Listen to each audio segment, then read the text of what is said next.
हरियाणा में इस समय भाजपा की सरकार और विगत 2018 से 2021 की बात करें तो महिला शोषण और महिलाओं के ऊपर होने वाले अपराधों का ग्राफ रेट हरियाणा में लगातार बढ़ रहा है। पिछले कुछ दिनों में हमने निकिता तोमर जैसी महिलाओं पर होने वाले अपराधों को मुख्यधारा की खबरों में देखा। वहीं खट्टर सरकार के गृह मंत्री अनिल विज महिलाओं की सुरक्षा को लेकर दो टूक बात करते नजर आते हैं। फिर भी हरियाणा में धरातल पर महिला आज भी असुरक्षित नजर आ रही हैं। ऐसा ही एक मामला फरीदाबाद के बल्लभगढ़ में सामने आया है, जहां एक शिक्षिका पिछले 23 सालों से खुद के न्याय के लिए दर दर भटकती नजर आ रही है। हम बात कर रहे हैं सपना शर्मा की। सपना शर्मा पेशे से शिक्षिका हैं। बतौर शिक्षिका होते हुए उन्होंने शिक्षा के क्षेत्र में अपने जीवन में कई उपलब्धियां हासिल की और बच्चों को एक और उज्जवल भविष्य दिया।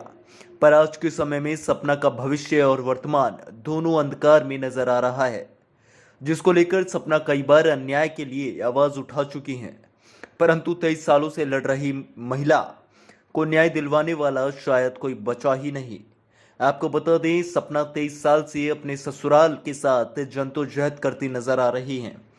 उनका आरोप है कि उनके ससुराल पक्ष में ससुर, सास, ननद और जेठ और देवर सभी उन्हें परेशान करते हैं। सपना का आरोप यह भी है कि उनके ससुराल पक्ष के द्वारा सपना को मानसिक एवं शारीरिक शोषित किया जाता है। सपना का आरोप है कि उनकी शादी जबरदस्ती करवाई गई और 23 सालों में उनके ऊपर कोई अत्याचार ऐसा नहीं हुआ जो ना किया गया हो। उनके साथ मारपीट की गई। सपना ने वहीं प्रशासन पर भी गंभीर आरोप लगाए। सपना का कहना है कि फरीदाबाद की पुलिस प्रशासन के पास विगत कई सालों से सैकड़ों बार चक्कर लगा चुकी है। दिन में 5 से 6 बार चक्कर लगाने के बावजूद इतने सालों में उन्हें न्याय नहीं मिला।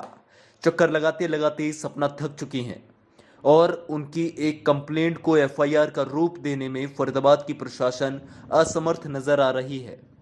सपना ने साफ तौर पर कहा कि उन्हें लगता है कि फरीदाबाद की पुलिस प्रशासन को उनके परेशान करने वाले आरोपियों के साथ मिल चुकी है। वहीं दरबदर ठोकर खाने के बावजूद उन्हें कहीं न्याय नहीं मिल रहा।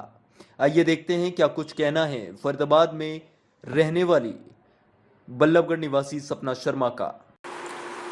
मेरे पति जिनका नाम श्री कपिल शर्मा है, मेरे ससुर जिनका नाम करण सिंह शर्मा है, मेरी सास जिनका नाम मीना शर्मा है, देवर अनिल शर्मा है और ननद सोनिया शर्मा है।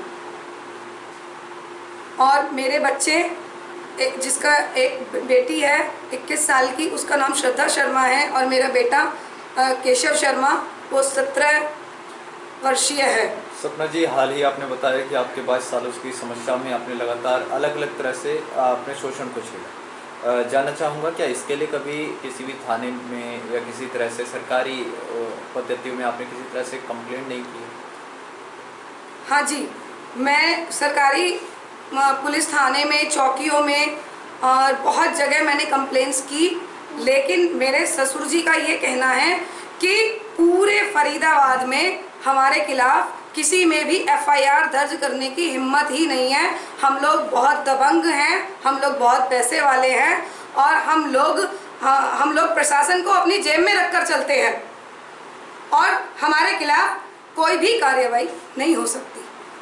मैं आपसे जानना चाहूँगा कि ये तमाम जो बयान हैं ये लगातार प्रशासन के ऊपर सवालिया निशान खड़ा कर रहे हैं। क्या फिर भी आप थाने तक तो कभी पहुँची और किसी तरह से सरकारी महकमे में अपनी आवाज़ उठाने की कोशिश की? बिल्कुल, मैंने जब भी मुझे प्रताड़ित किया गया, मुझे मारपीट करी गई, तभी मैं, चाहे वो दिन का समय था चाहे वो रात का समय था, मैंने अपनी यथासंभव कोशिश की कि मैं घटना के वक्त ही अपनी फर्स्ट इंफॉर्मेशन पुलिस चौकी में दूं, लेकिन उस पर कोई भी आज तक सुनवाई नहीं होती थी, ना ही कोई कार्रवाई होती थी और उस मामले को पैसे खिला करके रफा दफा कर दिया जाता है। आपका नाम? मेरा नाम श्रद्धा शर्मा है।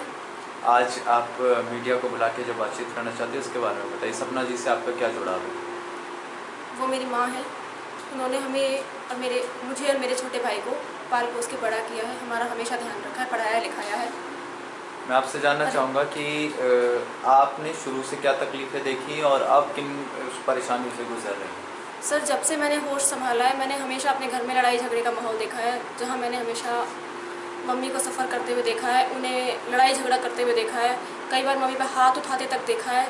और कई बार मैंने अपने घर में तंगी को देखा है। आर्थिक रूप से मेरी माँ को पापा दुखी रखते थे, उन्हें हमेशा कहते थे कि बेटा तुम्हारी मम्मी इस लायक नहीं है, हमेशा उनको नीचा दिखाते थे, हमेशा उनको ये कहते थे कि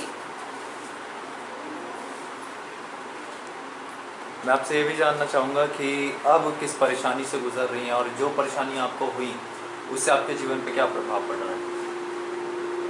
इस वक्त मैं और मेरी मम्मा बिल्कुल फैमिली से हमें अलग कर दिया गया है, फेंक दिया गया है एक जगह, जहां हम अपनी जीवन यापन के लिए हम स्वयं पर निर्भर हैं, जहां हमारे को ना फैमिली से कोई कनेक्शन रखने दिया जाता है, ना कोई फैमिली हमें किसी भी तरह से सपोर्ट करती है, ना हमें आस पड़ोस में हमें प्रताड़ित करवाया जाता है, उनसे हमें उल्टा सीधा बुलवाया जाता है।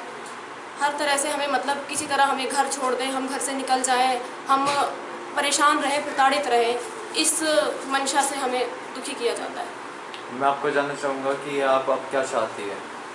मैं न्याय चाहती हूँ कि जो सही को सही और गलत को गलत साबित हो समाज में, और सच्चाई सबके सामने आए कि